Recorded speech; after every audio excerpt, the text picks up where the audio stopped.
Welcome to the slop farm. Enjoy the video. You start by preparing the phone and PC, charge above 50%, enable USB debugging, and install platform tools plus Xiaomi drivers. Once done, connect the Poco X3 Nfc to the PC with a good USB cable. Now power the phone off and hold volume down plus power to boot into Fastboot. You should see the Fastboot mascot. Make sure the PC recognizes the device with Fastboot devices. If it doesn't, replug or reinstall drivers before proceeding to avoid wasted steps. You now verify bootloader status and available partitions.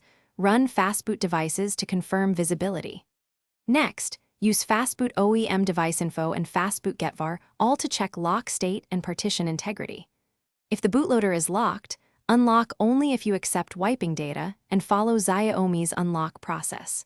To repair corrupted partitions, flash verified VB meta, boot, and recovery images from the official Fastboot ROM. Use Fastboot flash commands sequentially and watch for any error codes. Keep the cable connected and avoid interruptions. You finish by rebooting. Run Fastboot reboot and observe the first boot. This can take several minutes as MIUI optimizes apps. If the phone returns to Fastboot or shows errors, reflash the full official Fastboot ROM, ensuring all image files match the device model. Do not mix regional or variant images. If problems persist, check the USB cable and drivers, try a different PC. And as a last resort, use EDL mode with authorized tools or service. Remember, unlocking and flashing risk data loss and warranty implications.